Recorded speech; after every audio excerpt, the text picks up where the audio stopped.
நண்பர்களே, இன்னைக்கு இந்த வீடியோல நீங்க பயன்படுத்தக்கூடிய ஆண்ட்ராய்டு மொபைல்ல, அதுவும் சாம்சங் மொபைல்ல கேமரா இருக்கும்ல, அந்த கேமரால ஒரு சீக்ரெட் ட்ரிக்கை தான் நான் இந்த வீடியோல தெரியப்படுத்த போறேன். 2 ட்ரிக் நிறைய பேருக்கு தெரிஞ்சிருக்கும். தெரியாதவங்களுக்கு இந்த வீடியோ ரொம்ப ரொம்ப யூஸ்ஃபுல்லா இருக்கும். தெரிஞ்சவங்க வீடியோ ஸ்கிப் பண்ணிக்கங்க, தெரியாதவங்க கடைசி வரைக்கும் வாட்ச் பண்ணுங்க. இப்போ என்ன பண்ணலாம், வழக்கம் போல நம்ம வீடியோக்கு லைக் கொடுத்துக்காங்க, தொடர்ச்சியா நம்முடைய சேனலை சப்போர்ட் பண்ணுங்க. இப்போ என்ன பண்ணலாம், வாங்க வீடியோக்குள்ள போலாம்.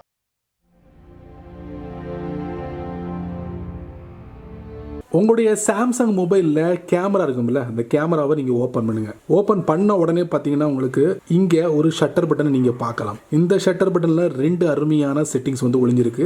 ஒன்று என்ன அப்படிங்கிறத தெரியப்படுத்துகிறேன். இந்த ஷட்டர் பட்டனுக்கு மேலே உங்களுக்கு விரலை வைங்க, வச்சுட்டு கீழே இழுங்க. இழுத்தீங்கன்னா ஒரு 30 ஃபோட்டோஸ் வந்து நீங்கள் எடுக்க முடியும். அதான் பஸ்ட் மோட் அப்படிம்பாங்க. இது ஒரு சீக்ரெட் ட்ரிக் அப்படின்னு சொல்லலாம். நீங்கள் ஒரே நேரத்தில் 30 ஃபோட்டோ எடுக்கலாம் விதவிதமான லொக்கேஷனில். அடுத்து இன்னொன்று நான் சொல்கிறேன். இதே ஷட்டர் பட்டனில் இன்னொன்று இருக்குது. இந்த ஷட்டர் பட்டன் அப்படி பிரஸ் அண்ட் ஹோல்ட் பண்ணுங்க. பண்ணிட்டு அப்படி மேலே இழுங்க. எடுத்தீங்கன்னா ஒரு பூட்டு வரும், அது லாக் ஆயிரும். ரெக்கார்ட் ஆகிட்டு இருக்கு பார்த்தீங்களா. ஷட்டர் பட்டன்ல நீங்க ரெக்கார்டும் பண்ண முடியும். இந்த 2 அருமையான ஃபெசிலிட்டி வந்து உங்களுடைய சாம்சங் மொபைலோட கேமரால ஒளிஞ்சிருக்கு. பயன்படுத்துங்க. சரி நண்பர்களே, வீடியோ நீங்க ரொம்ப பொறுமையா வாட்ச் பண்ணிருப்பீங்க. ஸோ இந்த வீடியோ ஒரு பயனுள்ள வீடியோவா இருந்துச்சுன்னா கண்டிப்பா 4 பேருக்கு ஷேர் பண்ணுங்க. அவங்களும் இதோட பலனை அனுபவிக்கட்டும். நீங்க நம்ம சேனலுக்கு புதுசா இருந்தீங்கன்னா வழக்கம் போல வீடியோ கீழே சப்ஸ்கிரைப் பட்டன், பெல் ஐக்கான் பிடிச்சா லைக் பண்ணுங்க, பிடிக்கலன்னா அன்லைக் பண்ணுங்க.